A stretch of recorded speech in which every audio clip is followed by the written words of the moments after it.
Good morning, good evening, good afternoon. As long as it's all good, we want to bring you to the House That Happens, sponsored by Shooey's Bar and Grill, the only place to be in suburban Etobicoke, voted 4 times the best dive bar in Toronto. We like to think it's probably one of the best dive bars in the country because we keep the vibe alive. Hi, my name is Cruz. And I'm Andrew Milani. And we're here to just let you know about all the insane, insidious, and iconic adventures that have come up in the world of sports in the last week. How you doing, buddy? Pretty good, Cruz. How about yourself? I'm alive and well. We're going to talk about my favorite sport in a second. My favorite event in a second. But I heard you had a very busy week. Calling men's volleyball for Humber the national championships. Unfortunately, they just came up a little bit short, losing to the Camosun Chargers in the finals in straight sets. Big Camosun Chargers. They're from Vancouver Island. I didn't see that. Yeah. Interesting. Eduardo beat. Sorry. They were dominant. Correct. Throughout the whole tournament, really dropped their first set, led by their star Eduardo Bida, the import from Brazil. He had a fantastic tournament, won MVP. Wow. In his fifth and final year as well, so shout out to him. Shout out to Jake Gomes, also playing his final game for Humber, the captain. He will be missed. He was an exciting player to watch. Oh, well, you know what? There's no, moral victories, but at least Humber represented on national level in the finals. Yes. Good show. Hope we get a little bit better next year. I just wanted to point out that one of the things Mr. Milani told me is that by the time it got to the championship game, the house was near capacity, correct? That is correct. Humber, I believe capacity is 2,500, and there weren't too many empty seats by the end of the finals there. My goal is to find a way to go out and see some of this stuff, especially in my retiring days, because when you go to see something like volleyball live, it is so much more intense. Don't you agree? Oh, yeah, for sure. And especially since it's on a college level that the fan base did show up to support it, that's a really good thing because it's not always about the Big Four and everything you see on TV. Sometimes competitive excellence or competence or something you really want to see, you will be able to get it at a place like Humber College. Absolutely. You know what I mean? And the Humber always puts on a good show as well. Just like in terms of like the environment for the fans and the fan experience, they do a great job, top notch. That's what we like to hear. So we'll put that in our H category. You know what I'm talking about. Games are free as Humber, hockey, they're free too. Free to attend. National tournaments, you charge it's 10 for a day pass, 20 for the 4 days, but that's the only time. Oh, that's some popcorn, you get some swag. Oh, that's really cool. Yeah. I'll have to investigate that in the new future because I'm always trying to broaden my horizons. As a matter of fact, we'd gotten tickets off topic for a minute. I'm going to go see Tchaikovsky's violin concerto in May. That's very cool. Yeah, just trying to do different things. And doing different things, I have to be very honest with you. Here at the House That Happens, we haven't talked about it too much yet, and I'm just going to give it a big shout out from my point of view. I don't go to work on Thursday and Friday of this week, and today is Selection Sunday. And if you're a college basketball fan, this is like Christmas Eve. You know what I'm saying? Because we know that once Thursday comes, I'll actually have the 4 in on Wednesdays because they keep expanding this thing because it's a money thing. When I was a kid, it only started off with 32 teams, and it was the NIT. Then it went to 48. That's when NIT meant something. Oh, damn right it did. It was huge, especially when I went to high school. It was mega. It was like almost side by side. But in any event, I'm just going to shout out really quickly. I'm going to take a sleeper on Shaka. If you don't know who Shaka is, the coach, sometimes he has hair, sometimes he doesn't. But he's landed in Marquette, and he's my sleeper to win it all. Those type of coaches usually win. He's made some Final Four appearances. The number one is going to be Alabama, and I don't know if you've heard about the Alabama situation where their number one star apparently had a gun in his car, drove across, and the other guy took the gun, and there was a homicide involved, but the law changed on January 1st, so I think Alabama's going to get some negative publicity, but as a basketball team, they're outstanding. Ranked number 4 in the AP ranking, so I think they moved. They moved down 2 spots. They moved down. Okay, yeah. So in any event, I'm going to say right now, if you're going to be looking for sleepers, I'm going to say it now before the tournament started. Texas A&M. I want to give a shout out to Texas A&M as they're going to be around on the round of 16. I think they might even make it to the round of 8. If you're looking for somebody to gamble on in your bracket, I'm also going to give a shout out to 2 ones that if the boys at the in my chat the Pheasant Run boys, I'm just going to have to tell them this. I'm still going to go run with Iowa State and Kansas State. They're old favorites of mine for a long time. So if they make a deep run in the tournament, you heard it here first. And last but not least, I would like to think that a Big Ten team is going to go to the Final Four, and it's not going to be Purdue.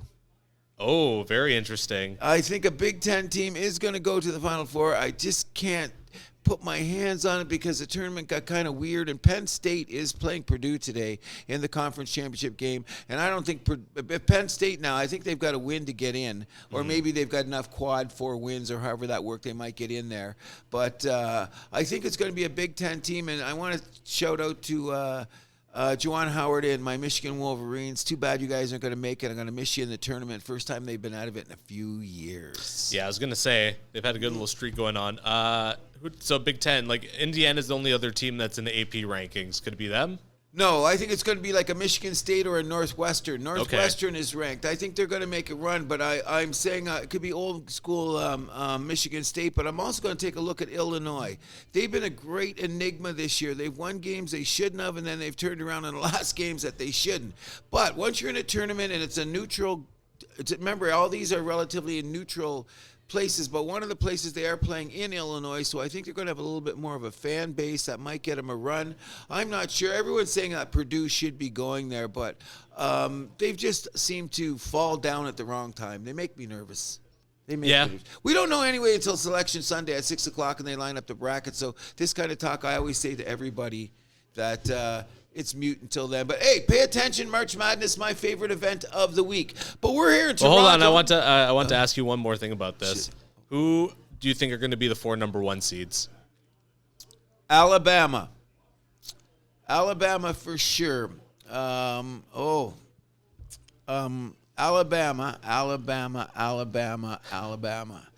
I think that if Purdue wins today, that they're going to get their number 1 pick too. I'm having a brain fart. Houston, UCLA, Kansas are the other. Wait a second. Okay, this is how I'm not going to say what I did before the show. By the way, on my bracket, I'm picking Houston to win it all.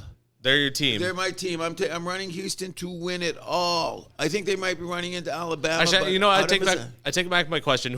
I'm not number 1 seeds. I want to know who's your Final Four, actually. My Final Four? Yeah, I don't know how the bracket's going to go. Okay, so let's go number 1 seeds then. Okay, but I'm going to say my Final Four, I think it's going to be Houston, Alabama, Marquette, and UConn, if it lines up that those guys are in the different brackets. But you won't know until Selection Sunday, because say if Marquette and UConn are in the same bracket, then that kills my 4, what I'm saying now. But the 4 is, now that I've cleared my head, Houston's definitely going to be number 1, and Alabama's going to be a number 1, and it looks like it's going to be Purdue, and UCLA lost, so Arizona's trying to squeak in at that number 1, but I say Kansas is going to get it because the SEC is the toughest basketball conference in the country. That's what I'm going to go there. That's why I'm liking Iowa State. That's why I like Kansas State. They play tough games all year. I was impressed with the couple Iowa State games I caught this season. Yes, and if I told you that my first sleeper was who? Texas A&M, and where do they play?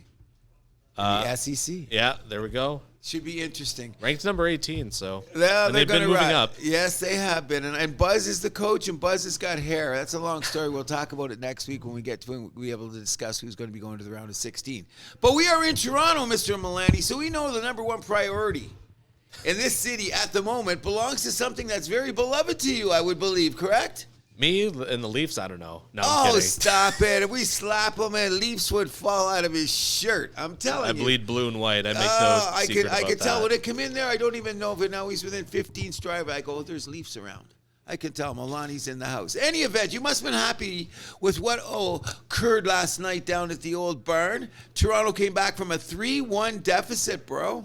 Every time Toronto beats Edmonton, it's a good time, a good night. It almost makes up for not being able to win in Vancouver. So. Oh, okay. No. Don't try to sugarcoat that nonsense, please. I can't let you go on that. That was an attempt at humor, but yeah, it is. It is. If you're a Toronto, if you're not a Leaf fan, I guess it is humorous. In any event, it was definitely a pickup from the game a couple weeks ago when they had the Springsteen concert excuse and they came out and got blown out of the water. Yeah, hit and miss Western road trip. But I thought they played well last night. I mean, I thought that the 3-1 deficit, and once again, I've been hammering on this all year. If you knew me a couple years ago, I was the guy that was dragging Austin Matthews' dick in the dirt every day, twice on Sunday. You've changed your tune now. Oh, huge. Again last night, I mean, anytime that Connor McDavid's on the ice, there's nobody better. Let's just cut this out once and for all. We're not going to say, oh, it could be this guy, it could be. No. And we are lucky to be alive in this period of time. We're going to see a hockey player of this caliber playing hockey. Don't you agree? Yeah, I really need to see him live. I want to go see. I've never seen him live. Yeah. I haven't either. But in any event, the second best player on the ice last night, once again, you could have said it was Mitch Marner because the points he scored and the two times he picked people's pockets, which I'm saying he should be a serious Frank Selke Trophy candidate. I agree. I've been hammering on that for quite some time. If you've been listening to The House That Happened, how long have I been saying Frank Selke? Well, since the beginning of the year. Thank you very much. If he doesn't get at least a nomination, because we know it's an award based on reputation, right? Yes, and Bergeron's got the reputation, but we'll get to those schmucks later. Yeah, he probably will win it considering where Boston is. Let's be real. But I'm saying all around season, I'm thinking Mariners is just as good. Yeah, I'm just saying. I think they're not going to give it to Marner. Did they vote for it before the playoffs too? Right? I think because I know in the NBA they vote before. They vote for all the stuff before the playoffs. I can't remember if it's. I think probably it has to be. Because don't they give out the awards during the playoffs now? Or no, they brought back the award show. Yeah, that was just during COVID. They did it like NBA style. I guess you're right. Yeah, something like that. Yeah.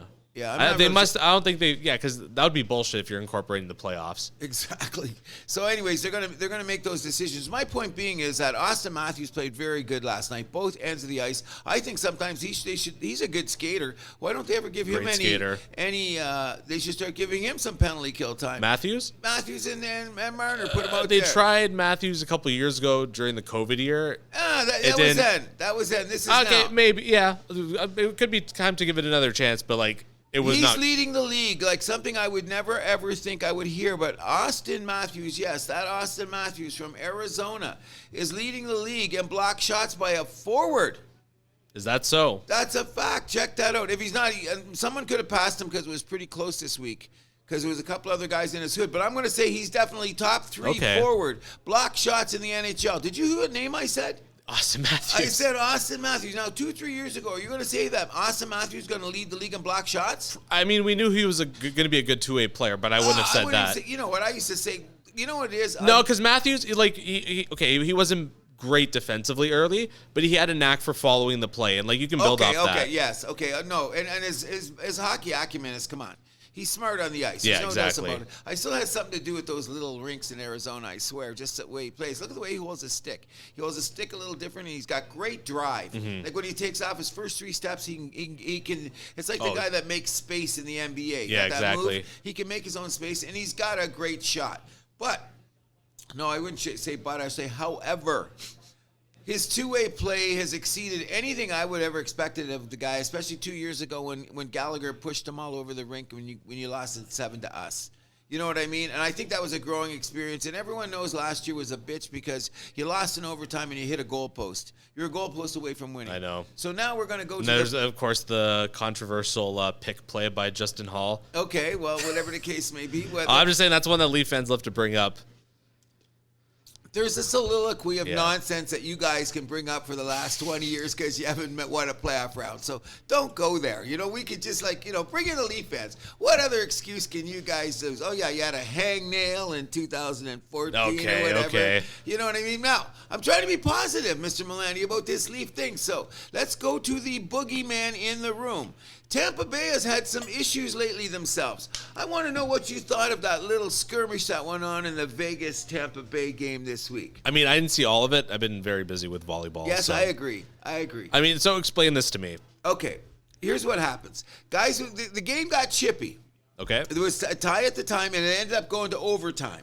Okay, so a guy hit one guy behind the net. Another guy hit another guy. Someone said something. They all dropped their gloves and went at it.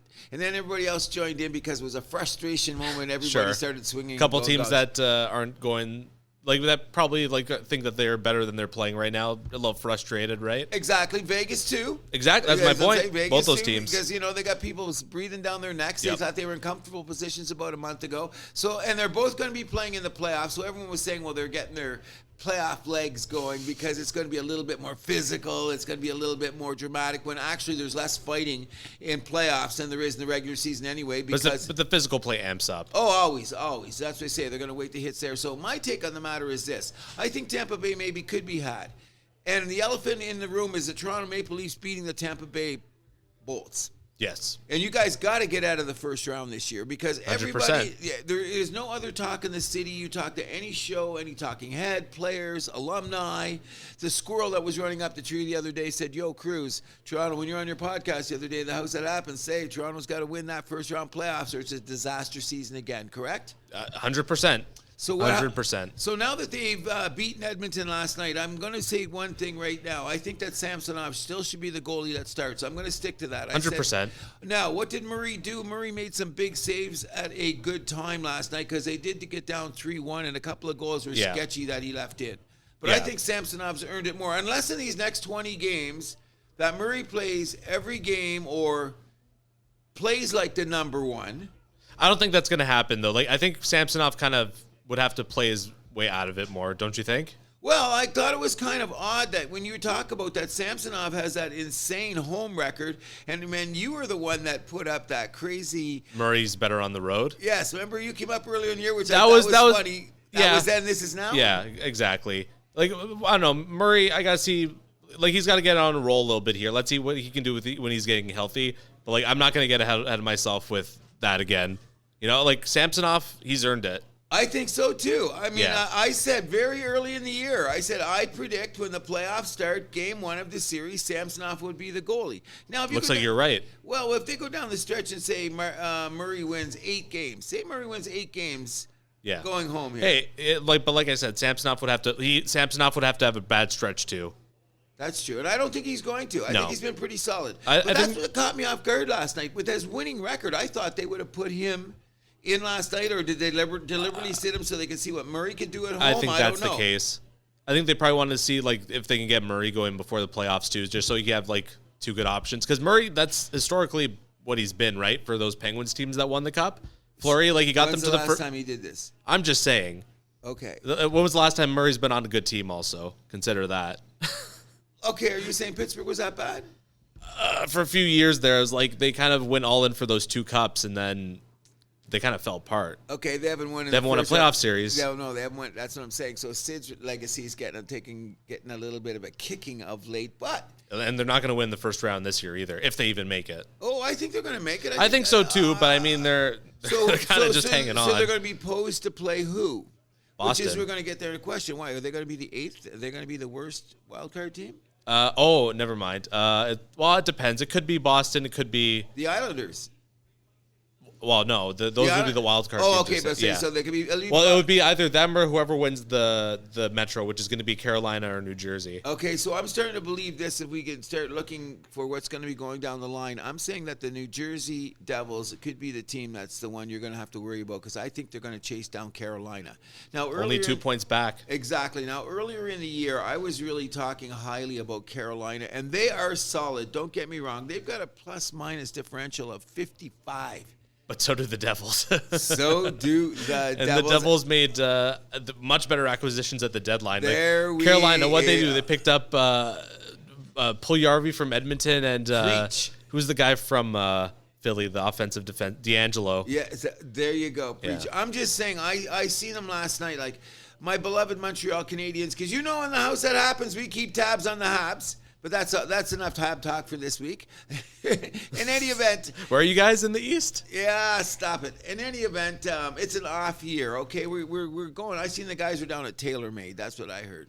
I seen the guys were at TaylorMade. What was your take about the Habs before the season? I thought they could make the playoffs. And you said Carey Price would start 50 games. If Carey Price started 50 games. If.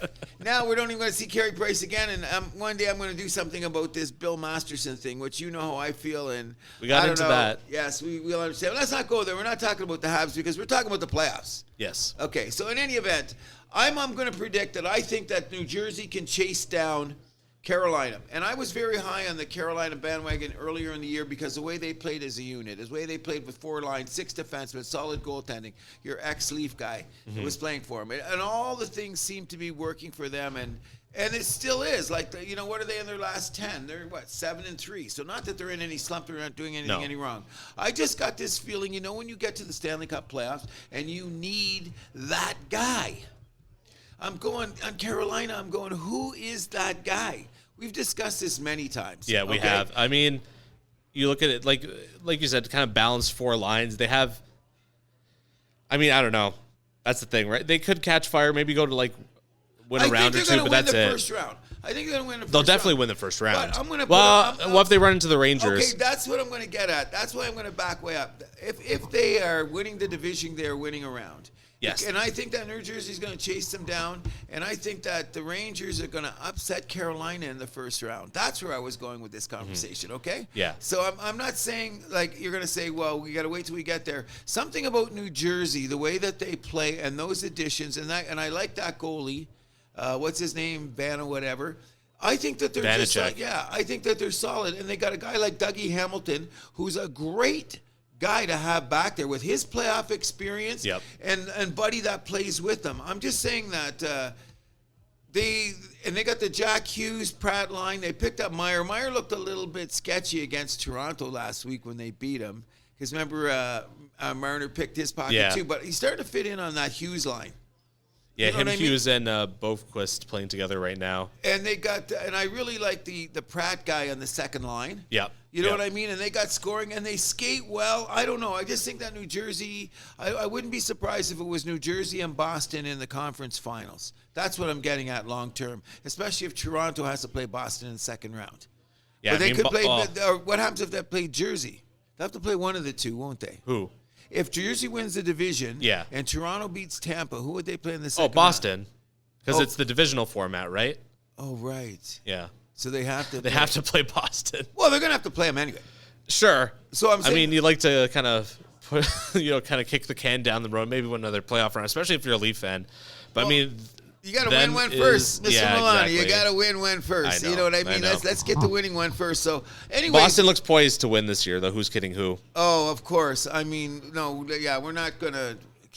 Even to have to say that. I know. Just kills me. You know what I mean? They're going to take a step back next year, though. I guess that's. Well, you know what? We got a couple of really crazy Boston fans in the house, and we will have them sit down as guests in here so we can discuss the whole Boston situation, because they're going to continue to say that they're one of the best sports towns in North America, which they are. They are. And they've been running on a great championship run, especially in the last 20 years. Although, a couple other teams are starting to. Are torn afraid, including the Boston Red Sox, which makes me happy. Well, we'll get to them. They're a shadow of themselves. That's right. And I don't know what happened to the money situation there. You know what I mean? New owners, obviously not as willing to spend. Yeah, you know what I mean? You know what they remind me of? If I can use this reference, it's going to kind of make you giggle a bit. Is they remind me, if they were F1, they'd be like Mercedes. They kind of fell down a bit. You know what I mean? Are they gonna right the ship and get back to the top? Resting on their laurels. Resting on their laurels. That's what I'm saying. And you can't do that especially in baseball now. But that's another story. No, baseball, you got to be one of the top spenders. One of the things you said is that it looks like it's poised for a Boston Bruins Stanley Cup championship, which would make me sick to my stomach, because I just want to let everyone know at the house that happens. We've had my hate discussion, and we know where we put Boston. However, with that being in mind, it just gives them another set, because the Celtics are also looking like they could do something. And New England's got one of the best defenses in the league. You know what I mean? Yeah. So if Boston's their worst team, let's hope they're going to be screaming for the Bruins anyway, because they're the last one to win a championship, right? Of the four. No, Patriots. No. Or maybe. No, because Boston hasn't won since, 2011. They've all won since then. Oh, you're saying? Oh, I see what you're saying. No, well then it's the Celtics. They haven't won since 2008. Oh, it's now the Celtics, is it? Oh, they have the longest drought. Good. I hope they have a longer drought too, because I hate them. They could be going back to the finals this year, though. Anyways, let's just get to the conference thing here before we move out west. They've only got, 15 games left? 17 games left. Most teams have 16. 15, 16, 17 games left. So Boston has, after today, it's going to be 17. Well, before we move to the West, if I have my way, I want to look at it like this. I do hope Toronto, Mr. Milani, I'm not pulling your leg. I'm not trying to jinx you. I want to do all things Toronto, to bar owners, to kids that have grown up and never seen a playoff win, to that old guy that's thinking, can I live one more season? Yeah. All of those people that are listening in the greater Toronto area, here from the House That Happens, I sincerely hope that you guys can win a playoff series in 2023. Maybe one or two. That'd be nice. So that being said, I'm going to start now with I'm leaning towards a New Jersey Boston Bruins conference final. Okay. All right. We said it here first. Not feeling confident in the Rangers? I'm thinking the Rangers are good, but I think 7 games that Jersey would get them. And I'm really hoping that Jersey, because they're going to play right off the hop. They could play off the hop because I'm already speculating. And then people are going to be on that Ranger bandwagon because everyone loves the Rangers because they're original 6 and they're in New York City. And we got ESPN and we got all, you know what I mean? John McEnroe at the games. Yeah. And I love McEnroe, by the way, one of my favorites. He's been at the game since young, though. He's my age. I know. Like, he's not like one of these fly-by-night Ranger guys. He's old school. He's been there all the time. So, anyways, that should make up for some great playoffs. But as we move to the West, Mr. McDavid was out on the ice last night, and he did have another multi-point scoring game, did he not? Yeah, best player in the world right now. Easily going away. He's on pace for like something like the high 60s for points, Oh, or for goals rather. But you know what I didn't know until this season, which caught me off guard totally, which I did not bring up on previous episodes of The House That Happens, is that this is Connor McDavid's first 50-goal season. Yep. Wow. Well, he's a playmaker, right? Wow, agreed. But I mean, I thought he'd have 50 goals season. This is his He hit 8th 40, year. like almost every year he hits 40. I think it's almost like 1 year. But like it's always low 40s though. Yeah, but I mean historically. But you want to be historically every year a 40-goal scorer? But I mean, like still 50 is like a 40-goal score and 50-goal score. Those are like different tiers usually, right? If I'd have a guy that scored 40 goals 8 years in a row and never scored 50, I'm taking that mofo for those 8 years. I'm just saying that could be 50 goals. Just like it's a big. Of course it is. Of course it is. And now he's going to score 60. Okay. Yes, high 60s most likely. Probably high 60s. So 67 goals he's on pace for. But one of the things I have to be talking about, and interesting came up, and we're going to discuss yours before we finish the hockey segment, is I seen an interesting thing by a columnist in the papers that I'm not really a big fan of over the year. However, Steve Simmons brought up a sort of what is now the Mount Rushmore of hockey, and he put forth the proposition that perhaps we start thinking about Connor McDavid being on that said list. However, there's a little stipulation when you think back of the 3 people that he believes they were on there. What were they doing in their 8th season in the NHL? Winning a Stanley Cup? Or has probably already done. Because if you want to look at it that way. Well, Gretzky won in his 5th. Okay. Right? Mario Lemieux won in his, 6th? Bobby Orr won in his first 5. Yeah. So, anyways, I think in his 8th season that Gretzky was working on his 3rd with his multiple MVPs. Lemieux was working on his back-to-back. Mm-hmm. I do believe by this time. So, is it? Yes, that's right. Is it anyway? Is that I was working in any event?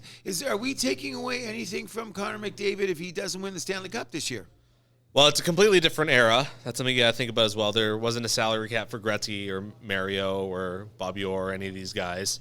I think the salary cap kicked in around. No, it didn't, did it? No. 2004. So Mario was he played like half a season more. Okay. That was it. Okay, but still, those great Edmonton teams are, and Gretzky is Gretzky, and that's why he's the great one, and that's why I always say there's not going to be another one. That's why he's the only one. Mm-hmm. However, in his 8 years, he was put on a stand, and of course, Gretzky, to me, is going to still be the greatest player of all time because I don't see anyone ever eclipsing his point totals. Not anytime soon. No, I can't either. But they said that about Kareem Abdul-Jabbar, and LeBron has done it. But I'm just saying that hockey's a different game, and the level which Gretzky is on and how far he is down the road, you have to seriously consider McDavid wouldn't be able to catch him, and he'd be the only one I can see now, unless a guy like Connor Bedard who's coming up. I don't know. There's a kid that's not even born.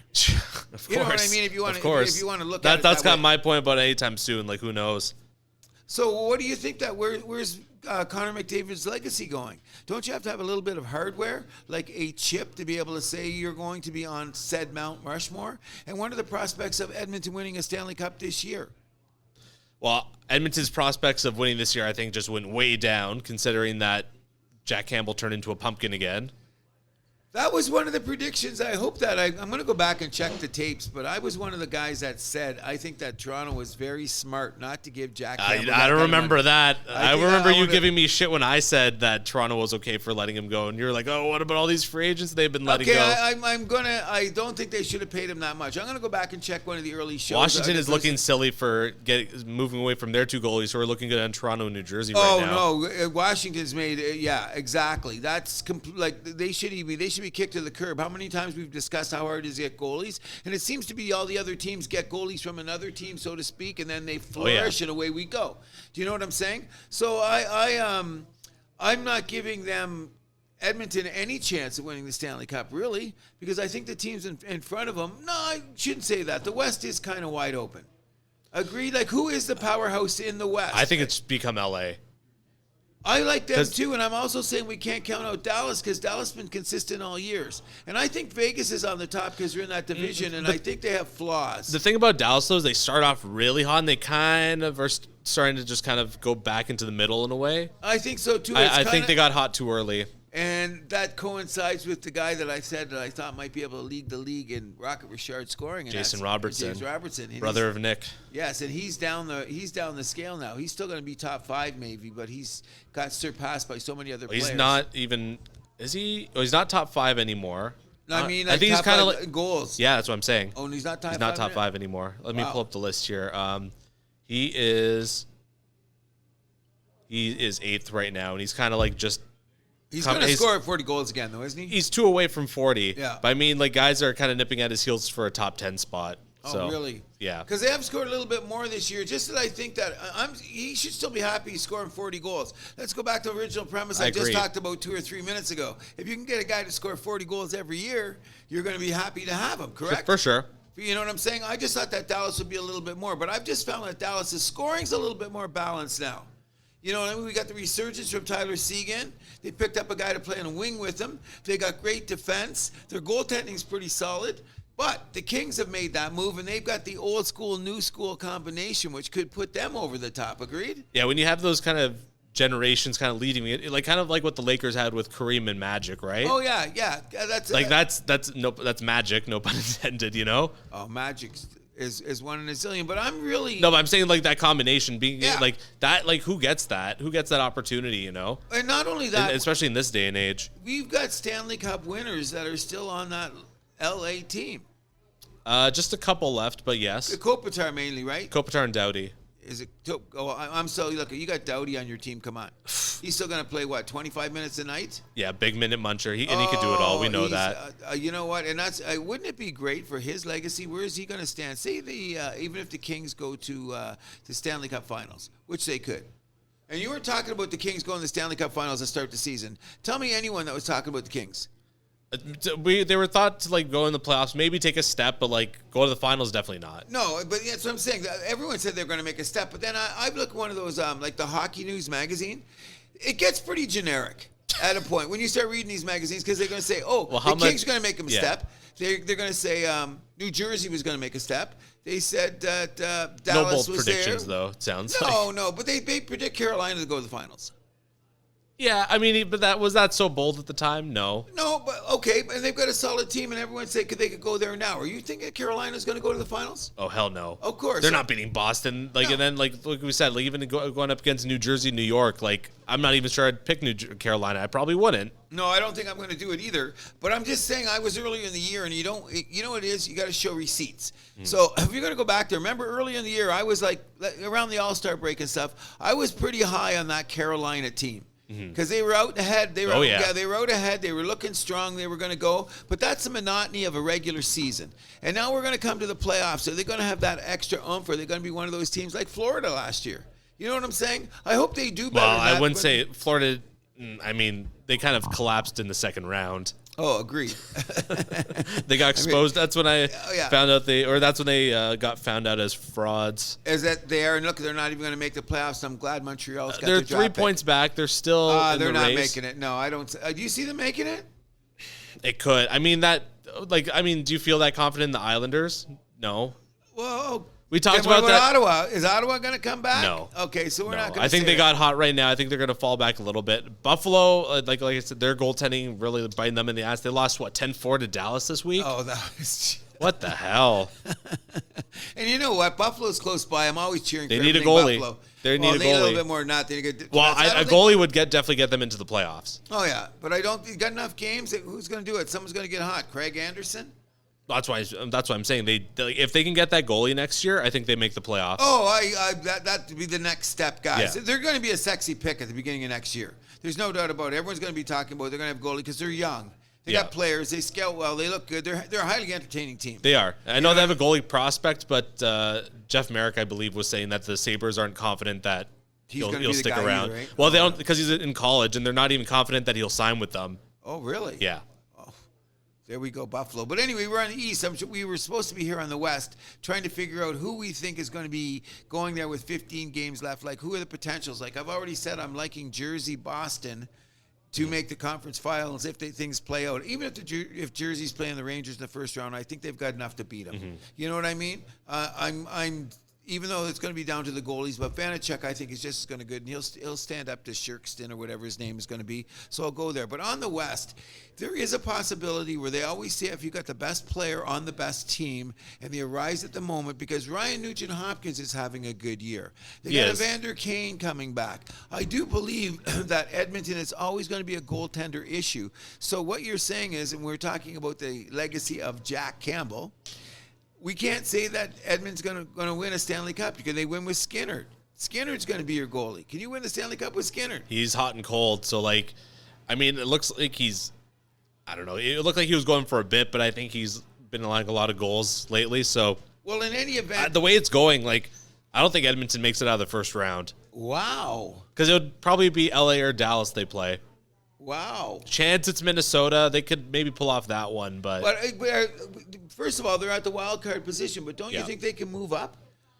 Like, if you really look at it from a point of view, okay, they're 5 points back of LA, and they've got the same amount of games, and I think they play LA at least once or twice. Probably. I think they play them at least once or twice there. They've also got games against Seattle. I heard their schedule is not as tough going down the road. My point being even then, they would play, they'd play Vegas in the first round, and I'd still take Vegas, I think. Okay, but with the 15 games left, say there's a possibility they go on a 10-5 run. That's a big if. The way their goaltending is, that's a big if.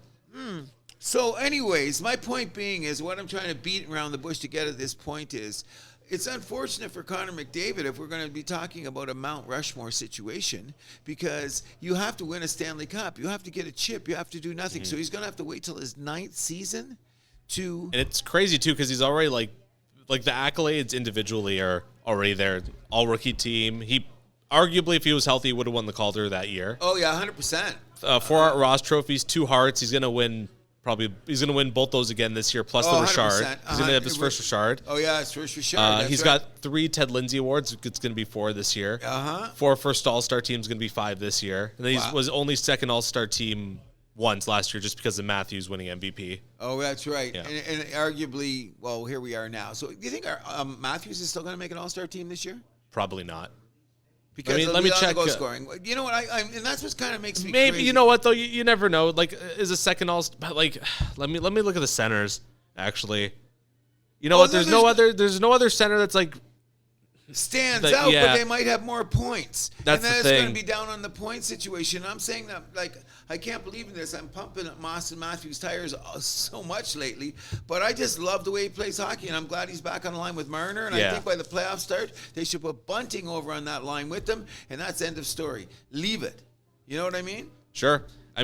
Also, I want to ask you, who wins the Norris as of right now? Oh, that's an interesting question. Who wins the Norris? I'd pick Carlson. Well, he's going to win by default.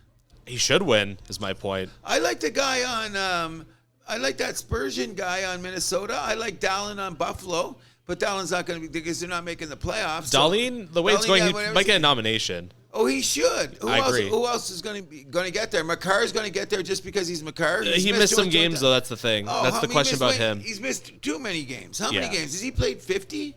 No. He hasn't played 50. Or is he going to play 50? Yeah, that's a big question. And a big thing about Carlson that I'm stands missing up. somebody, though. The guy on Boston. Oh, He's gonna Adam Fox? Yeah, he's going to have to Adam make Fox is like, I would say he's like the big contender for the Norris this year. It's going to come down to Yeah. Carlson and him. That's what I'm saying. Even people are starting to say Slavin on Carolina as a dark horse. Oh, he has to be because Yeah. where they are in their position-wise.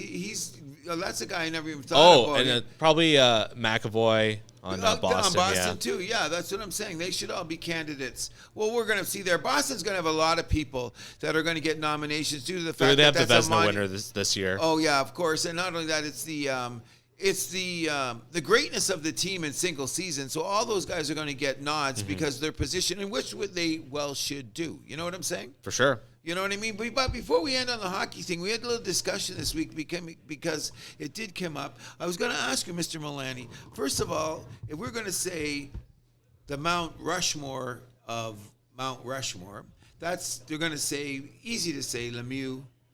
Gretzky. Or Howe. Sure, that's four. But we want to talk about our personal Mount Rushmore. Well, I'm boring because mine is what everyone else thinks. Oh, really? Yeah. Okay, so I'm going to say that I'm going to still have Gretzky on mine. Okay? I'm Okay. going to have Gretzky. I'm still going to have Bobby Orr. I hate Boston with a passion. Hate it, but you got to have Bobby Orr in your thing because have to. If you don't, you've never watched hockey. So you got Gretzky, and then you've got Bobby Orr. I'm going to put Guy Lafleur on my of my Mount Rushmore of those four. Now, there's been a lot of talk about, can you put Gordie Howe on there? Am I going to respect Gordie Howe? Am I going to respect the Bobby Halls? Am I going to respect the... Is Bobby Hall really a Mount Rushmore guy? No, because he went to WHA. So I'm going to just take him out there. And Gordie Howe just played forever and ever. And in his day, he was some. But then again, you got like the John Beliveau, who won how many Stanley Cups? Sure. And you got Rocket Richard, who... Gordie Howe was the first guy to 800 goals, though. That's agreed, but he played forever. So would he be on Yeah. your Mount Rushmore? No.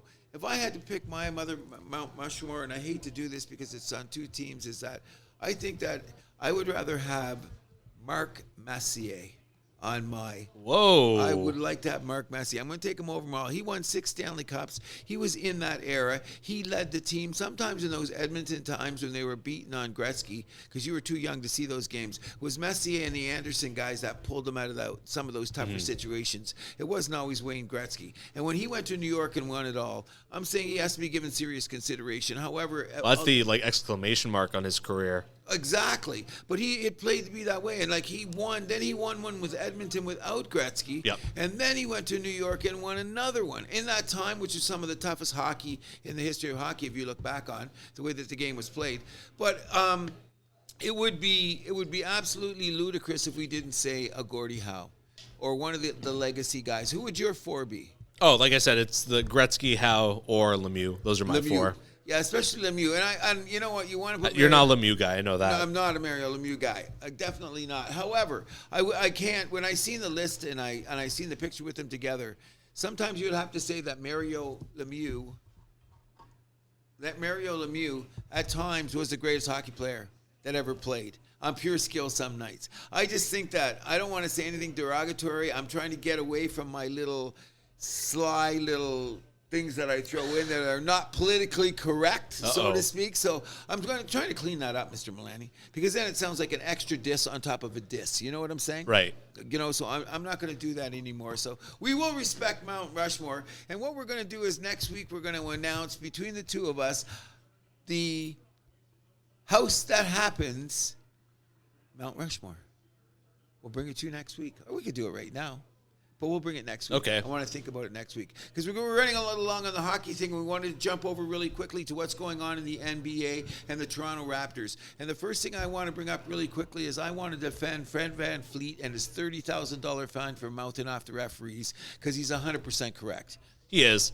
You know what I'm saying? Now, my problem with this is I don't like the way how Nick Nurse is reacting to this. I don't think the message from the guy in charge should be like, oh, the refs are disrespecting us. Like, you gotta move past that. You can't have like this victim mentality, you know? Okay, so I'm gonna jump right on that, and I'm in Toronto, and I'm gonna be a victim on this because I've said it for years. I don't give a damn. Did you see the Denver game and you seen the LA Clipper game? The Raptors were in control of that game, and then there was a ticky-tock foul. Then Burns turned around and said something. They teched him. When does Scotty Barnes get a tech? Okay, this isn't the last minute of the game, bro. That gives them the shot. Now it's a 2-possession game. Now, okay, everyone says, well, the Raptors should have finished it off before then. They missed a few shots. But remember, this is Denver. In Denver, the number 1 team in the West and projected to go to the finals. And the Raptors had them on the ropes until 2 sketchy calls at the end by the referee. Part 2, next night, where do we go to L.A.? They don't call it La La Land forever. What do? We get down to the last 2 minutes of the game, and what happens? All of a sudden, the Raptors can't buy a call, can't send in a call, 2 ticky-tack fouls, 2 possession games, couple free throws, Clippers sneak out the back door with a win. So I'm saying this has been going on for years, in my opinion, and yes, if you look at it, some particular refs are giving particular tease. Did you hear about Van Vliet and that ref? And that ref, yeah. And it's around the league. Have you heard? Did you hear what went around the league on like the social media, so to speak? How many players around the NBA backed Fred? Oh, really? More than people realize. It had come up. A lot of guys said things had to be said. Now, no one's going to say too much because they all got to see those referees the next game. But there was a lot of gilded shout out from guys like Donovan Mitchell. I don't know if it was Anthony Davis, but it might have been somebody on the Lakers that said something. But a few guys around the league were defending Fred VanVleet. They were saying there is an issue with referees and egos. Now, if you want to talk to the TNT crew and say the NBA tip-off crews, the so-called expert talking heads. Oh, they're never going to say that. No, so someone's got to be said. So here on the House That Happens, I'm going to say it. I think the refs are totally biased. I think when Toronto won the championship in 2019, the brain trust in the NBA got together and said, nah, we can't be going north of the 49 parallel anymore. We can't be doing this. This is America's game, isn't it? This is for Americans. This is what we do. Well, even like, I'm with you. Where like it's definitely like they're trying to take something away from it. That last game, Game 6 of the 19 finals, like with that long stoppage with the referees with the reviews, that felt like they were trying to take it away from us. That was them trying to take it away from us. Let's be real. Okay, so that's what I'm saying. So nobody's saying that this isn't the WWE. Nothing is scripted. Things are going away. But it's like I heard the great Michael Wilbon said it the other night. He says it's pretty hard when you're watching a game like. It's not like in hockey where you can swallow your whistle because guys get hot when they go into zone. So things are going to happen, and there's going to be disagreements, and there's going to be egos. But as the number 1 saying is, and we're going to say it a million times, and Fred said this, nobody comes to a game to watch a referee. It's 100% true. Okay, I've never heard anyone say, hey, I'm going down tonight. I got to see this referee. He's a badass. Let's see what he's going to do.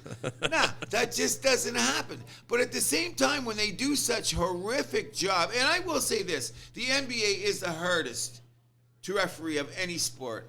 Why do you say that? Okay, first of all, on every play there's a hack. And every play there's contact. You can say that about football too. Okay, and in the trenches, there's a lot of times they can let it go, but you can get the feeling of a game and the feeling of a referee, and they'll play it the rest of the way, and you don't hear about it in the NBA. And then, of course, there's all those bad calls in the NFL.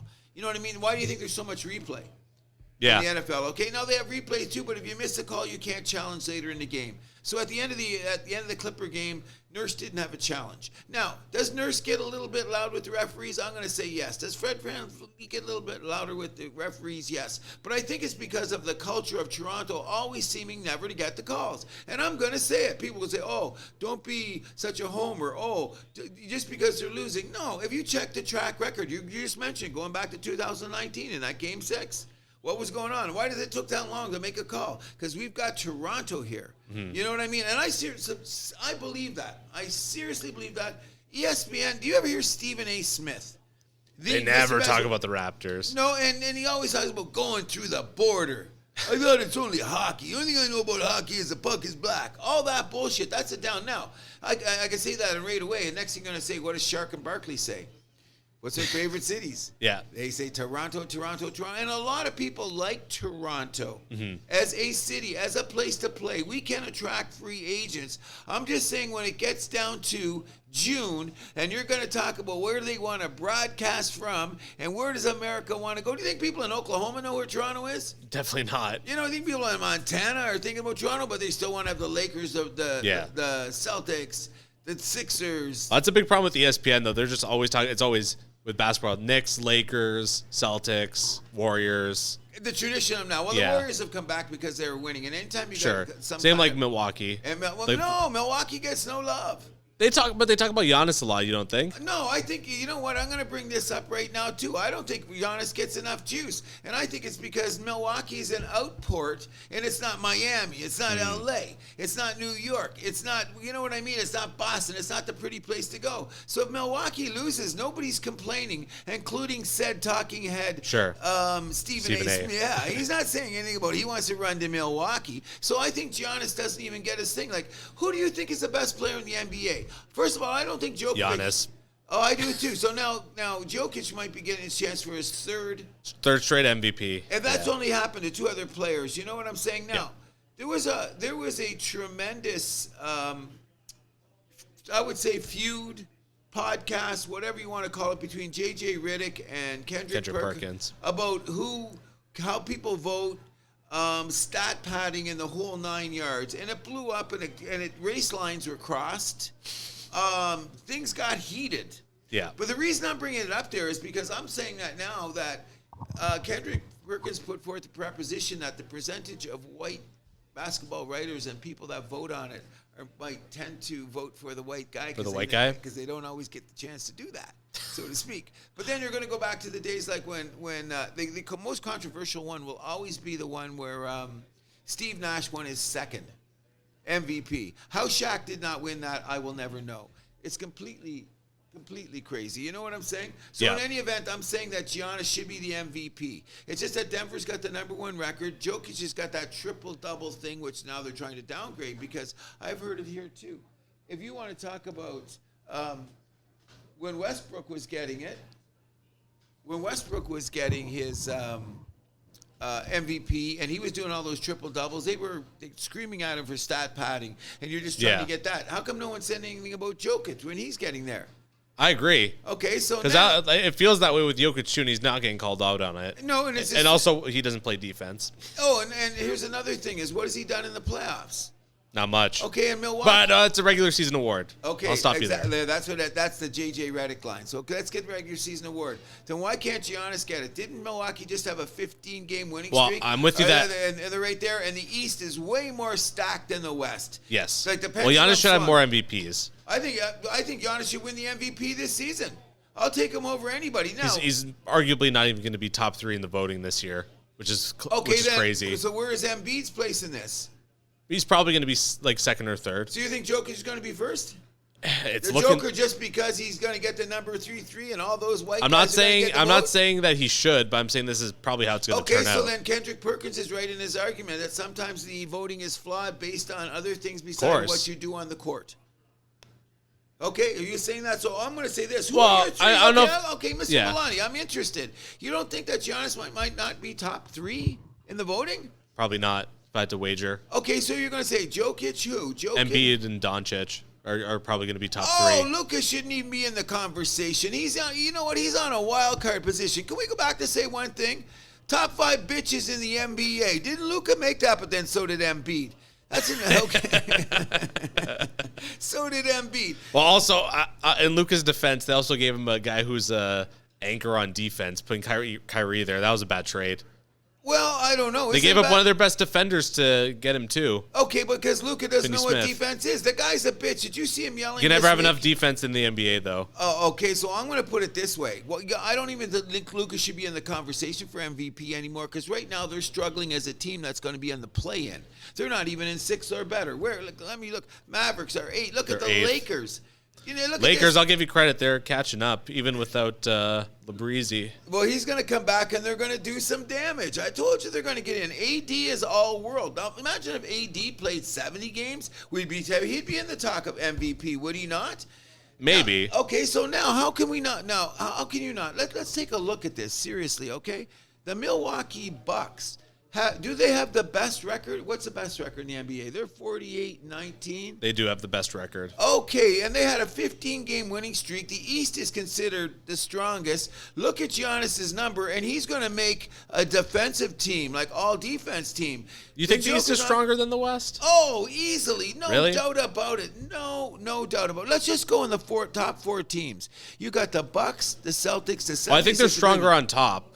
I think they have more of like the big heavyweights, but the New York Knicks, who are now in 6th place, had an 8-game winning streak. They are a strong team. They're playing great. Cleveland, they lost their last 3 now. Okay, that's their last 3. Okay, but I'll just say, well, they're still 7-3. They had a nice run. They had an 8-game winning streak. Maybe they got tired. They ran out of gas. The New York Knicks are there. Now let's go to the West out here. We're talking about the Timberwolves, the Mavericks. Look at the Lakers were a joke a month ago.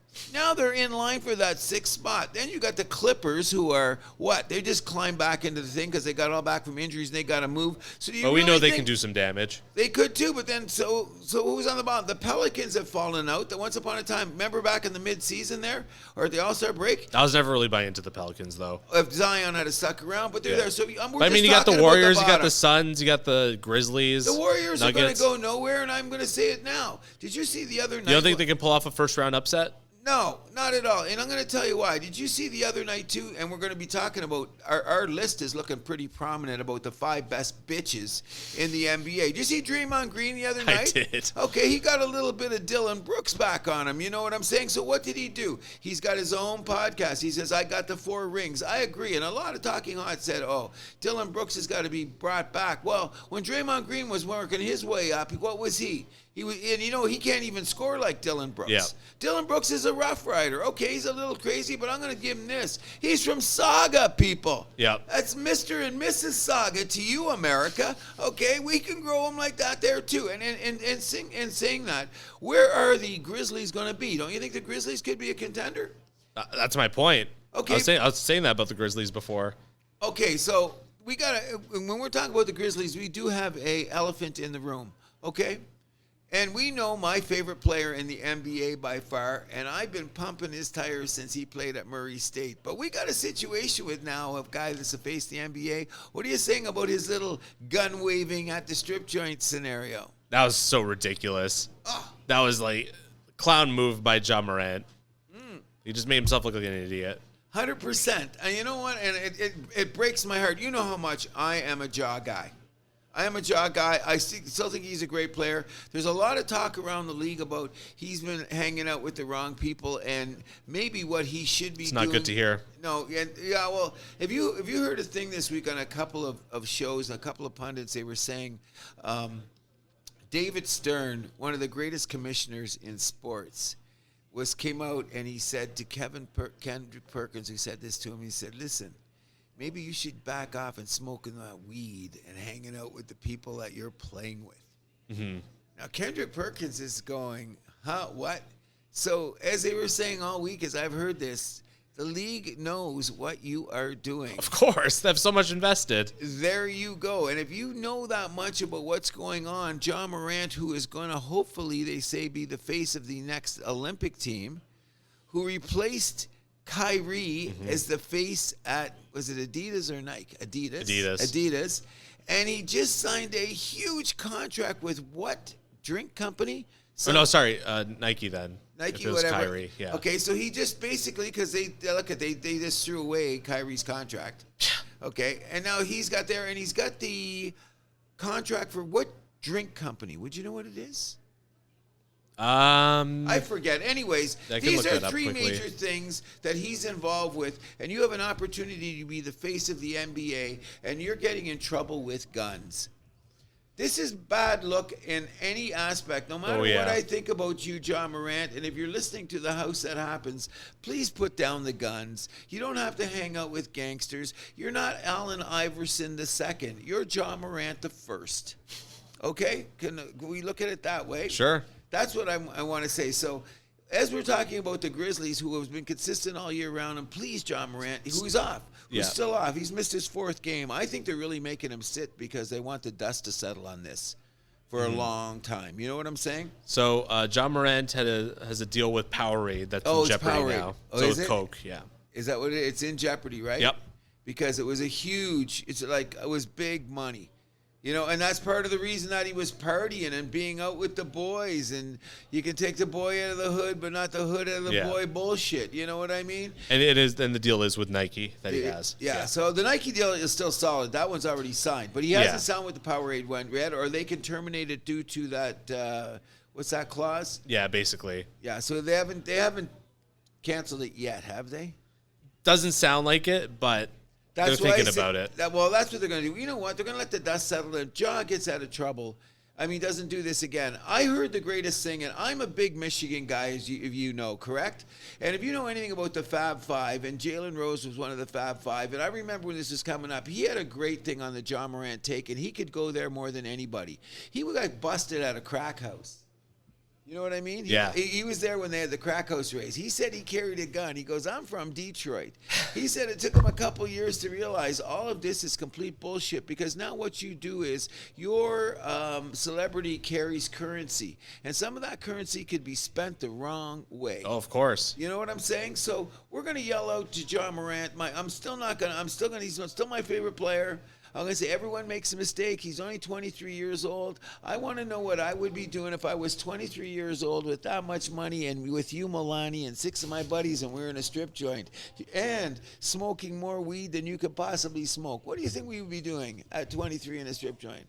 I don't think we would be saying any Hail Marys or Our Fathers, but I don't think we'd be carrying guns. No.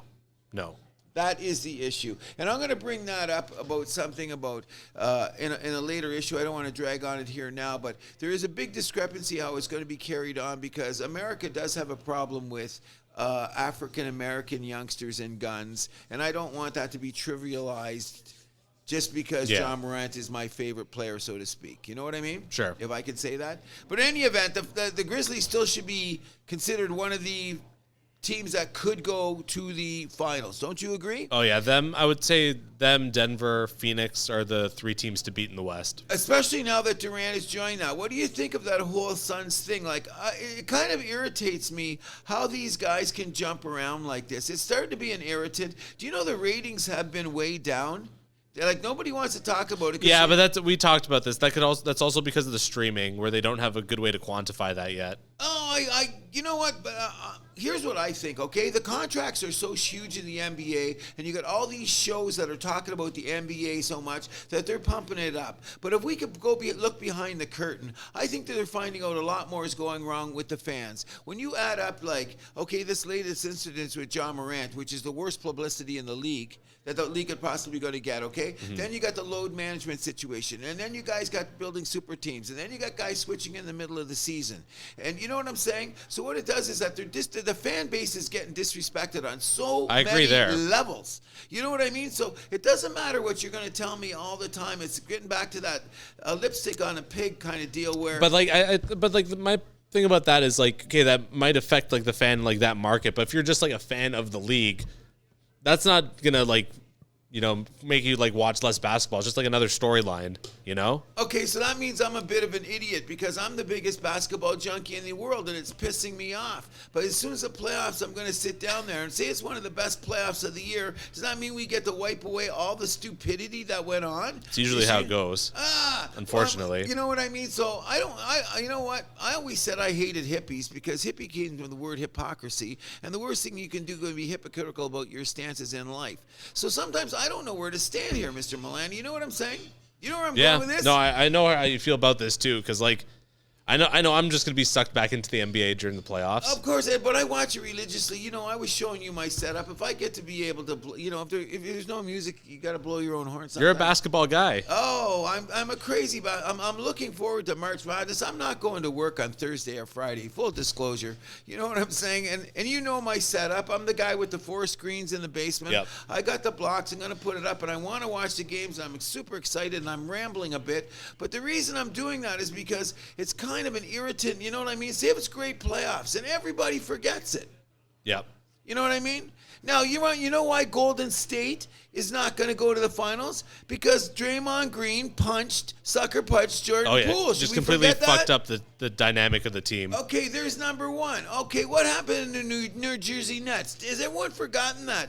Kyrie did that. New Jersey, they're back there? Brooklyn. The Brooklyn Nets. Okay, and I'm probably going to say the Oakland Raiders again, too, and the San Diego Chargers. But the bottom line is, look at the Brooklyn Net franchise. And they had to go through that ridiculous, the games they lost when Kyrie couldn't play with that anti-Semitic link to the movie, okay? Yep. Alrighty, and then you've got your burgeoning superstar, bitch number one, on the House of Happens top 5 bitches in the NBA, getting his second, Trae Young, his second, in case you don't know what I'm talking about, getting his second coach fired in 5 years, bro. And Nate McMillan was a good coach, and he came in, and they got to the conference finals. They did. By the way, let's take a look and see where the Atlanta Hawks are. 8th place. Oh, there you go. Isn't that called you got to play in? You know what I'm saying? Not even home court for the first play in. And they, by the way, which everyone seems to have forgotten, they stole that great guard off San Antonio so that Trae Young would have a defensive presence. And what are the Hawks going to do? Ooh, they're just a 500 team. They're a team that went to the conference. So there's another storyline that has screwed up a fan base, but we're going to go right into the playoffs and forget about it all. That's harsh, bro. Think about that. That's pretty damn harsh. I'm pissed at the NBA right now. Is the NBA just like, I don't know. I don't even know how to put this. They're fooling us. They're fooling us. And they got enough shows, and they got enough hype, and they got enough commercials, and everybody sees their faces. You don't always see the faces in hockey. You don't see the faces as much in football. Even in baseball with the caps and stuff on. These guys are marketed brands. You know what I mean? Kawhi Leonard is a marketed brand. LeBron Jones is a marketed brand. And they just have LeBron to play, James. Or whatever. LeBron Jones. But anyways, I'm getting a little bit off. I'm getting a little hype because I'm pissed about the NBA, bro. Yeah. That's what I'm saying. And you know, it's not going to matter like who's there. And it's like simple things like, look at the week. This week we had an argument where color came back into how you vote for players, which is another joke. Giannis is the best player in the NBA. Let's respect it. I know you said you didn't think he should be in the top 3. I didn't say that. I said he wouldn't be. I'm glad you back up because I'm pushing back at league. He would. I said he won't be in the top 3. Yeah, I'm saying he should be. I'm saying he should probably win MVP every year. Well, if. Look, come on. Let's not take away from the Joker, because when he did win his first MVP, I thought it was kind of cool because he had the numbers, he had the team. Well, last year I think he deserved it a lot more than his first one. Oh, I agree too. I agree. Because that one you could argue was stolen from Giannis. Yes, okay, but now last year he definitely deserved it. I agree. Especially with the injuries and how he dragged the team there. But now he's got everything back and Giannis got everything back. I think the proof is in the pudding, as I'd love to be able to see Denver and Milwaukee in the finals, which would make the network and NBA hierarchies lose their shit. Although I think we're gonna get, I think it's gonna be Phoenix coming out of the West. You gave me a look right there. You know what gave me a look, because that means Durant's going to get what he wants. So he's just another. They don't talk about LeBron moving around. Durant's another one. So what is he going to do? Durant wins a championship. He is one of the greatest players of all time. I agree. Let's cut to the Chiefs like that. So arguably the greatest offensive player of all time. Oh, he's something else. So if the Phoenix Suns win the NBA championship, all they're going to do is promoting all this nonsense of moving around and jumping to the team at the right time. Durant's going to win his 3rd Finals MVP more than likely. Which will give him a legacy, because a lot of people say he's got to win one away with it because of how he worked in Golden State. In Golden State. Which leads me to do this. Okay, that's enough talk about the NBA. I want to talk about them right now. They piss me off. So let it be known for the rest of the season, I'm going to be a little bit perturbed what's going on in the NBA. Okay, so which leaves us to a few other takes we want to get to before we end the show here, because sometimes we do get drawn out about hockey and basketball because they are in the moment, but there's a few other things that are going on in the world that we should touch on, and I think that and just to show support for them, and one of them is the situation with the Canadian Soccer Association. Oh boy, Soccer Canada. Soccer Canada. Are they not an embarrassment to this conference? They are. They're almost as embarrassing as the Liberal Party is right now, okay?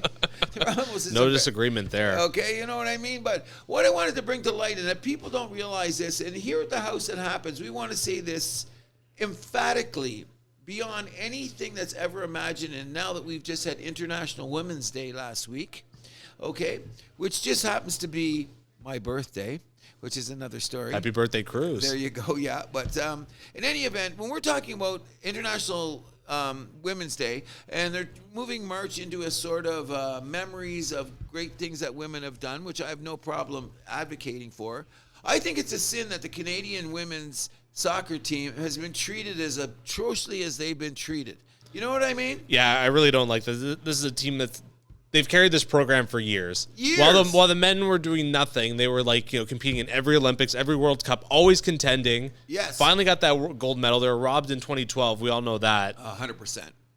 love Christine Sinclair. Oh, that's Love who Christine I want to bring Sinclair. up. When she sat on in front of the microphone and she discussed the discrepancies between the men's and the women's, what was promised, what was not given, the bonuses paid to the executives that were on the Canadian Soccer Association, to a point where one of these people are now on FIFA. Yeah. How did that happen? So, which tells you we're not going to go into the intricacies of the corruption in anything FIFA, okay? Because that's That's gonna take another 5 hours. Yeah, we haven't got enough time to do that. But what am I saying now? And Mr. Milani, you're more versed in this than I am. But I got scared when I got reading that. I'm glad that the girls exposed this program for what the frauds that they are, and they want to get it equal. But we also heard that if there's a government interference with a team that's on an international level, they can be banned for a season or something. That's ridiculous. I don't know what that's like. I don't know. So what they're saying is technically, because the World Cup is this summer, correct? Yes. Okay, so it's the summer now. Some have said that the girls could have bit off their nose to spite their face. And I'm saying that's a tricky thing here because I don't understand the politics quite yet. I mean, maybe we should research it so next week we can clarify it to anybody that's listening. But there's something about if the governing body did not support the players on, what is it, the Constitution that they've written, you're supposed to do this here, and then there's a backdoor deal to satisfy the players so that they can compete on this level, that's against an international rule that could cause you to be banned. Something like that. I don't know exactly the kind Yeah, we got to research that. The machinations. But anyway, that scares me to believe that the players who have represented us and have given us great national pride, bro, when you think about it, 100%. exposing this could also ruin their opportunity to play in the World Cup. Yeah. That's crazy. It's insane. It's just, it blows my mind. If Soccer Canada blows this, that's... I don't even know what to say from there. That's just the most embarrassing. As if this hasn't been embarrassing enough. Oh, that's what I'm saying. You know? We've got to put it on the TV. This is a sport. But I'm really glad. It's not like the third or fourth block on the sports shows in Canada. Oh, they're giving it time. Yeah, they're giving it. You know what I mean? And I think that every Canadian should realize, because this is taxpayer money. Okay, and some of this taxpayer money that if it's supposed to be going to these girls who people don't understand what the training, the work you got to be doing, a world-class athlete to represent us, and then to bring home the hardware, bro. Think about that. And they're getting the short end of the stick. This is crazy. It's absolutely blown my mind. Okay, you know what I mean? And one of the things we wanted to bring up, we want to clarify here, and you have said about how we think about the equality issue, correct? Mm-hmm. Once you put it on, if you're flying the flag, everyone's equal. Everybody's equal. I don't want to hear about the Women's Professional Soccer League or the WNBA or the Women's Pro Soccer League or any of that stuff. We're talking about this is the flag. This is the Maple Leaf. This is playing for our country. Yep. Agreed? Not clubs. It's international. Yeah. They're all the same. We're all the same. And you know what I mean? And that equality goes to everybody. That's the boys and the girls. And it is kind of embarrassing when you think about it. We just got into the World Cup this year. And the only reason we're going to be in the World Cup in 4 years is because... the women. Yeah, but the men again... Well, sure. Okay, but I would say this helped build up. Oh, I agree. Do the men get to that World Cup without the women building up that opportunity before? Or building up with that, I think that they've set a standard that which we should achieve to do. And there was more money put into it, but it was poured into the men. Yeah. So it was poured into the men who wasn't winning. How weren't we thinking about the women who are? So that's why I say we got to justify. They were justified in their position of saying, come on, people, this is equal. Yeah. You know what I mean? And I think that everybody should start talking about this on a national level, what equal is. And equal is if you play for the flag, Mr. Milani. Everyone's equal. That's it. Everybody's equal. I'm really disappointed that we had to bring it up. But here at the House That Happened, we're going to yell at Soccer Canada, and I hope they don't threaten the participation of the ladies in the cup. One of the other things... That'd be ridiculous. Yes, and think of an international thing. Don't we have the international baseball tournament going on? Oh, does anyone care about that? The WBC? The WBC. Well, the reason I'm bringing it up is that it is an international thing, and baseball is baseball being baseball. It is really hard for... I don't know why I don't have this at the end of the season instead of the beginning of the season. The players wouldn't want to do it at the end of the season. Well, my take on it is this. Vladdy came up with this phantom injury. I don't care what anyone says. He runs down this. 100%. Did you see the injury? Yeah. Okay. Do you know why Vladdy got injured? So he didn't want to go and play in the WBC. Now, I think he said he got injured because he doesn't have the stature. Like, who's playing in it? Scherzer isn't playing in it. Freddie Freeman, is he playing in it? He is. Well, he plays for Canada. So he's playing it, right? Okay, so. But like, the Americans never put their best team there. Never. No, okay, and so now a lot of Puerto Rican players don't want to play, and sometimes the Dominican Republican guys, they don't necessarily want to play there. Now, the Japanese are always loaded. And the Koreans, because they always win, because they always send over their best, because they have pride in that shit, and this is international, right? Yeah, and Jordan Romano's playing for Italy, I believe. You're kidding me. Yeah. Oh, yeah, he is right. Because do you see the Italian team had an espresso machine in the dugout? Oh, that's crazy. That's hilarious. I love that. I love that. But, you know, let's bring it. Come on. Hey, Italy. I love it. No, as an Italian, or grandchild of Italian immigrants, I just love and appreciate that so much. That's so Italian. So. Oh, yeah. You gotta have the espresso machine there, spro and go. You know. Yeah, I love it too. But isn't that in any sport though? When they start pulling out the passports and handing them around so it can conveniently go and play? Because I'm sure that. Romano got a little bit more stipend from the country for showing up, because he's a major leaguer. Like, he's not just showing up for his country. Come on. Yeah. I want to know the backdoor stuff that goes on for these countries that pull. Like, the same with hockey, when they suddenly, like, this guy from, Markham or Richmond Hill or Maple, and all of a sudden they're playing for Italy, or they're playing I don't mind that, because, like, these guys, like, they never even come close to playing for Canada, you know? I agree. So we'll look at it that way. That anyway, my point being is, I thought it was kind of a funny take that Vladdy suddenly coming to spring training. The phantom injury, yeah. And then he gets an injury and he's not playing, but they say in the batter's box, which I say is always collusion when you're talking about all these sports, because suddenly there's a whole page article on how well Vladdy's coming out of this injury and he's hitting. So that'll take away from the fact that do you think the Blue Jays really wanted him to play in that? Hell no. Okay, there you go. So that's what I'm saying. I think it's very I think the Jays definitely pressured him to get out of there. Really? Yeah. Well, they're pressuring. We already know they're pressuring Kirk to not play. Oh, I know that. Okay. You don't think there was a little like, hey, Vlad, we don't think you should go? And Bichette's not playing, is he? Yeah, no. exactly. So who is exactly on the American team? I have to look at the roster. You know what? This is how terrible it is. Who cares? It has started. The actual world. It has started. Yeah, it has started, right? Because I seen games on the other night, because they played exhibition games against the Red Sox. But the actual tournament started 2 nights ago. Team USA played the Red Sox? No, Team Argentina or Team Panama or some team like that played the Red Sox. And I'm looking at the American roster right now. It's like, hey, like Adam Wainwright, Kendall Graveman. That's what someone said. A 43-year-old. What's Adam Wainwright? How old is he? 43? I don't know. He's up there. But anyway, he's the guy starting, and that tells you how serious America's taking this. They would never do this with basketball. I mean, okay, on the infield, you got Pete Alonso, Nolan Arenado, Paul Goldschmidt, Trey Turner. Okay, that's cool. Mookie Betts, Kyle Schwarber, Mike Trout. Okay. Okay, yeah, at least pitching's a big problem for them, though. Yeah, because nobody wants to pitch. They're getting their arms ready for the season. That's why I say play it at the end of the season. That's a tough ask, because then you're taking away from the players' off seasons. They're not going to want to give that up. I'm saying once every 4 years to promote your league, and as we were talking about this, I think this is an experiment that's going to end. Pretty soon. Okay, since that experiment is ending, what do you think about the experiments and the new rules and how they've been working out in spring training?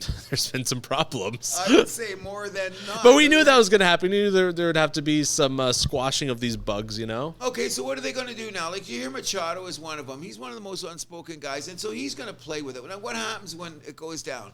They say, the game's going to be longer because the manager's going to run out and protect the players. Yeah. Throw them out of the game. Isn't that how it's going to have to work? If the clock goes off. I think so. The clock goes off. Yeah. You know the rule. 15 seconds. That's going to be a ball or strike depending on who's late. Okay, who's late? Okay, there you're going to go. Now the manager runs out of the dugout. Immediately he's thrown out. That's the way it's going to be. Yeah. But you think he's going to be thrown out immediately? No, he's going to stand on the thing and he's going to bitch at the umpire for another 5 minutes, which is going to add on to the game anyway. Don't you think that's going to work? I mean, we'll see. Well, it probably will work out like that, especially in the beginning. Okay, so my point being is, if you've got this is analytics, Mr. Milani. So we know how much I love analytics. Analytics has decided that we have to go to and I do agree with them to speed the game up. I don't think that's an analytics thing. I think that's just like the youth are losing interest thing. Oh, 100%. Okay, so I'm all for picking up the game because you notice that the games have shortened. They've noticed in preseason and well, we knew this from the minor leagues that yes, this would happen. And they were also saying that guys have coming up through the system will adapt because it'll be grandfathered in. All these guys are going to be gone eventually, so to speak. So I'm saying it shouldn't be an issue. If you know the clock's going to go off, you get a ball or a strike. If you come out of the dugout, you're going to be thrown out. So as long as they adhere to that. Like, because there's been talk about, let's see how this works out, and we're going to iron it out along the way. I'm calling bullshit then. What do you mean you're calling bullshit? That means if say the second thing's too much, let's add 3 seconds to it. Like our dynamics are going to say maybe it shouldn't be 15, it's going to be 18. Oh, let the umpire, because they all have a timeout on the mound too. Yeah. Call a timeout. Well, maybe they're going to get 2 timeouts. What I'm saying is, if you brought this to the table now, I don't want to get to the All-Star break and suddenly you change the bolt or we're not using this tire. They wouldn't do this in F1. They would not. Okay? They would not. So that's what I'm getting at. You know, we're talking about how this. But in the Big Four, it does happen like this. What's that? In the Big Four, like NHL, MLB, NFL, there's things that have adjusted on the fly. Such as, give me an example. There's a hockey one. NFL, I know the hockey one. I can't think of what it is. There's something in hockey they changed because the players are griping or has affected the play. But in football, it doesn't. That's year to year, but they experiment a lot year to year. Year to year. But I mean, once they start the season in the NFL, if they call it like this at the beginning, it doesn't change. That's what I'm saying about baseball. Okay. I don't want them to suddenly get to the All-Star game and go, no, they said we better do this again because what are you doing? You're playing with us. We'll see what happens. Okay. But baseball, they have made that adjustment before with the replay, though, mid-season. Do you remember that? Oh, yeah. Where the managers were coming out basically I'm just wasting time while they look at it upstairs. Yeah. They had to get rid of that. Okay. Okay, but that was an obvious. You know what I mean? Like sometimes you put something in and it's so obvious. Yeah. Because what it is like you put it in, but until you exercise that. Wasn't that what's happening here? I don't know. I'm just saying, shouldn't it be if it's 15 seconds or 15 seconds for the rest of the year? Yeah. You know what I mean? Who's to say that the adjustment's going to be like the amount of time? There's a lot of nuance and intricacy here that like we probably don't even know yet, right? Agreed. There's a lot. There's still, I don't know. There should be enough data from the minors that should be able to translate. Sure. That's a large sample size. You know, it's a couple seasons in the minors, they've been playing around with this stuff. As long as they don't bring in like the robotic umpire. That's a long time away, if ever. I don't think it would ever, because that would take away from the nuances human from the element. game. Because the human element, and I'm already sick of like where you got to stand. I'm never gonna adjust to that new rule. You know, okay, we're never going to adjust to that rule at all. You know what I'm saying? Like, if I want to put my 9 guys on the foul line, I want that option. So let's see how that works. That's one I'm not a fan of. That's the one I'm not a fan of. No, definitely not. I'm going. Excuse me. Okay. That's definitely one that I'm not going to say. I'll go with the pitch clock because I'll make it shorter. We'll have to see. I like the fact that the bases are a little bigger because already the running is improving. And I've cut down injuries too, which is good. And so I'm liking the running part of it. But in any event, we brought it up because we were hoping that Vladdy has a great season. And I'm all the Blue Jays. Oh, of course, we're going to run with that for 100%. Now, before we go, there's a couple of things I just want to quick takes on. One of the things that I want to take bringing up is that there's weird things that happen in sports, and it's away from sports, and it becomes like Twitter, and it becomes podcasts, and then guys say one thing and they do another. And I just want to allude to the fact that one more time to our bitches thing. And I want to stick up for Dylan Brooks because he's Canadian. But I thought it was really weird that just because they played a game and Draymond Green to get all that press to say this is a bad guy, and all the talking heads said this is a bad guy because he hasn't won and all that other bullshit. And I'm saying, well, isn't he doing the same thing that Draymond Green is doing? Don't you think that sometimes when we watch a thing, I'm glad that we have the house that happens because we should get the truth. But then which team ended up bitch slapping who? Memphis won the game. Yeah. Memphis won the game. So it's at the moment, isn't it? It's not what have you done for me. It's what you have done for me lately. Now, I know that Draymond Green's got the cachet. He's got the podcast, and he's supposed to be one day be a coach and all this other nonsense. Well, he's going to be on TNT. Okay, whatever next. the case may be, he's going to get there. But the bottom line, when you're in this moment, you're winning this year. If the Memphis Grizzlies win the championship, I hope he puts that Dylan Brooks shoved a trophy up Draymond Green's ass. Okay. Here's another thing I thought I would. They won that game handily too, 131-110. So. Oh yes, no. They finished, and they're gonna. If they were to play in the playoffs, which I hope they do, they're gonna. Could be a first round matchup. Could be a first round. I'm hoping it is, and I'm gonna run them off the court. The other thing we think should bring up is that did we mention your F1 and how I was things just about to say. Yes, we should bring up what happened last week. Don't you think? Yeah. So Max Verstappen, Sergio Perez, a 1-2 for Red Bull. Fernando Alonso in third. I love that. So did I. Can Aston we have a Martin. Let's have a drink to Fernando. To Fernando, yes. One of the oldest drivers ever, right? Absolutely, and the oldest driver on the grid right now. And not only that, isn't he moving up an all-time list of podium finishes? Like, I think that's one thing I've learned about F1 that I appreciate. You win the race, but getting on the podium's huge. Especially for a team that's where you don't have the best car. Exactly. But, I mean, Aston Martin, give them credit. They look like they have the third best car to start the season. What do you think is going to happen with Mercedes this year? They're going to – it looks like they've taken a step back.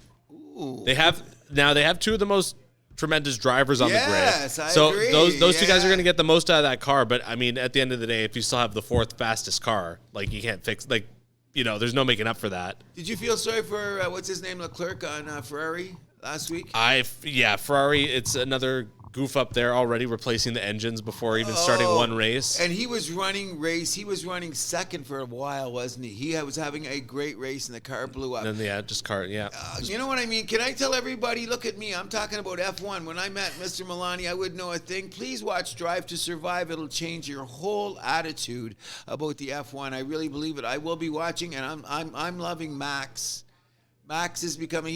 Max is fantastic. He is not, and he's got that trajectory now where he could be start talking about. Now he doesn't have all the cachet yet. I mean, if he wins this year, that's 3 in a row. There you go. That's what I'm saying. So he's starting to like be the amount of guys that have done that's like I think few and far between. I think he would be the fourth. He'd be the fourth. Yeah. Would be Schumacher, Senna. No, Senna never won 3 in a row. Never won 3 in a row. No, he won 1, then a break, then 2 more. Oh. Jackie Stewart, no. Stewart won 3, all non-consecutively, though. Okay. So it'd be Schumacher, Hamilton, Fangio, who's kind of like the original GOAT of F1. He's a Brazilian guy, isn't he? Argentinian. Oh, okay. South American. Okay. And then and Max would be the 4th. Wow. Yeah. I was seeing about that. You know what I really like about F1, if we can mention it really quickly? Like when they go to that race in Monte Carlo, is it Monte Carlo? Yeah, Monaco. Monaco, yeah, that's the same track that they rode on in 1950s. But the thing is, the Monaco Grand Prix now, it's really not what it used to be because there's no space for passing because these cars are so big. Yeah, that's what so I'm it's all saying. about Saturday for like the qualifying's fun to watch in Monaco, but the race itself is like. But I'm fascinated by the fact that they still use the same track. They use the same it's track. cool. Yeah, it is. But when you get the other one, like the one in Dubai and the one they're building in Vegas, and they open it up like that just opens that. Vegas is going to happen this season. Oh yeah, it should be quite interesting. But mind you, that Vegas track, they're doing it on the strip at night. Yeah. That's going to be cool. Oh yeah, 100%. That's going to be cool. Everybody take a look. And before hold on. I just want to say, too, McLaren, it's going to be a rough season for them. Oh, yeah. Bad. Like, you knew when they came out before the season, basically said they're not going to be good, that there'd be issues. Alpine looking a little bit disappointing, too. Gasly still made it to 9th place, but... I like him a lot. Yeah. I like him a lot. He's never going to win anything, but I like him a lot, too. He's a good driver. That's what I'm saying. You know. Then Williams looks sneaky fast as well. Oh, they came out of nowhere? They could be a sneaky team in the mid-pack this year. Haas... I want to like Haas, but just looks like they don't have it this year. No. You know, I love the gangster guy that's Canadian with all the money. Stroll. Yeah, Stroll. Yeah.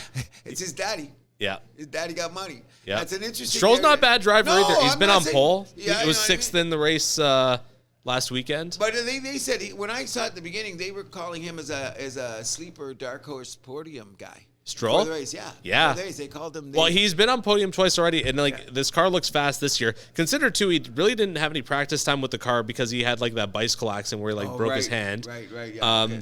And he kind of just got there. He didn't qualify well, but he really made up for it in the race. So he could be one of those drivers to watch out for this season. We're going to see. We're going to keep our eye on the F1, that's for sure. It was interesting. Anything else we want to put in about that F1 race? Looking at the standings here, I mean, It's Logan true. Sargent, got to give him a shout out. The Yeah. American F1 driver had a good first race, 12th place. Not quite in the points, but I think with that Williams car, he probably will score points this year. Well, we're definitely going to keep our eye on what's going on there, and we're cheering for you, Max. We hope that you listen to the House That Happens. But Super Max. Yes, but before we go, there's some things that go on in sports that we should try to end the show with once in a while. And we look around in the world and we say, you know what? We all love football. We all love basketball. We all love this. We all love that. Now, I was a big boxing fan growing up. Okay. I was a huge boxing fan. And then I always didn't mind watching like wrestling when you seen it in the Olympics, etc. And then we Real had- wrestling. Real wrestling, yes, it is. But then we morphed into this world of technology where we've gotten to like everything's got to go faster, so it's instant gratification. So nobody wants to watch a 15-round good sweet science in the fighting, so they went to UFC. Yeah, MMA took over. And that's why, so they can just punish a guy in a second. And we should shout out to John Bones Jones, who came back from the 3-year thing, heavyweight, bulked up to that weight, and won in 2.5 minutes. I know someone, he is a fighter. He would make the argument that John Jones, before this even, is the greatest fighter of all time. So That's what they're saying. So anyways, I'm getting up. But that's not where I'm going. So what happens is that like 20 years ago, we didn't have UFC. It had to be sanctioned. there was UFC, but it just wasn't what it was today. Okay, because they sanctioned and they brought it on. Well, then Dana White, if you know the story, he stole UFC ticket. It was so close to being McMahon from the W who blinked. He almost just think Vince McMahon could have controlled and he had more guns than. That would have changed the game. Oh, huge! Wow. But he had the chance when the bidding came up, and everyone knows Dana White got his money back by the Vegas boys, and he jumped in the door, took the brand, and the rest is history. Even though he's on there, but that's not my point. My point is we didn't have great boxing, and then we went to UFC. And I'm going to tell you this: I am not a UFC fan. I rarely watch the fights. When they give them clubs. Then I'm going to start watching, which has got to my point about the ridiculous. I'm not a UFC guy either, really. I'll watch a big one. Like if Connor's on or something. Yeah, because I like the narrative. I like when that Yeah. Shale guy was on. Shale, whatever his name is. The guy said, I forget. He's now an announcer. He's a. I like GSP. Oh, you're thinking the black guy was with Joe Rogan or whatever, Yeah, right? whatever. Oh my God, what's his name? I liked him too. Yeah, because they're just personalities more than Yeah. they became personalities more than sports. But now, what is Dana White, and it's just been sanctioned. Oh no. In Vegas is one of the stupidest things I've ever heard of. And if you've heard it, you know where I'm going with this. Oh, growing its roots in Eastern Europe. Oh, the slap fighting competition. Oh my God. I cannot believe that Dana White has going to serve this to America, and if it flies, it's going to justify my belief This in isn't that. going to fly. Come on. People aren't as stupid as you think they are. They got to be stupider. Come on. Did you see it? I first seen it where Dan Lebitard used to bring it on his show as a joke. And they had that one Polish guy that was like had a winning streak of about 10 in a row. Yeah. Where he rocked guys with one punch. And you see the picture. It was even in the newspaper. They showed the picture where the guy's hitting the guy's face, and his face looks like a pumpkin. Yeah, it's like already. crumpled up. Oh, it's just going on there. And now they're going to sell this to the public. Where are we going with sports, Mr. Milani? Oh man, if this sticks, I don't want to know where we go with sports. I'm just going to stick to my love to the Montreal Canadiens, and may we say that we didn't bring it up, but we will do that on the next episode because we will know more than that about the franchise tag and where the NFL going will be. Yeah, we didn't closer get to the that draft. this week. But we will do that because the I have a draft lot to is say. coming. We will bring that up. We will be going there. We came out on a Sunday this week because we were discombobulated. Not really. We just want a big shout out to Andrew Milani and all the work that he did at Humber, broadcasting the games. I know they appreciate your skills, don't they? Yeah, it looks like they're going to bring me back next year, so big thank you. Big shout out to my boss, Brian Lepp there. You've been fantastic. Shout out to Matt Hamill, Zach Benoit. They've been my broadcasting partners. Genesis Caliste, our sideline reporter, all did a great job this week. Big shout outs to them. And just Humber in general, always knocking it out of the park with the game day ops. Dwayne Bowles doing the job there. Ray Chateau, athletic director. Hey, Wayne Wilkins, coach of the men's team, another great season. The House That Happens will always be one to point out the greatness of the local sporting scene. And Mr. Milani, I'm glad that you are able to do that. Is there anything else we want to bring up? We will come back with the franchise tag and a few other things. Just trying to keep that show tight. You know what I'm saying, bro? 100%. In any event, my name is Cruz. And I'm Andrew Milani. And I'm glad you guys got to watch. We're out of here.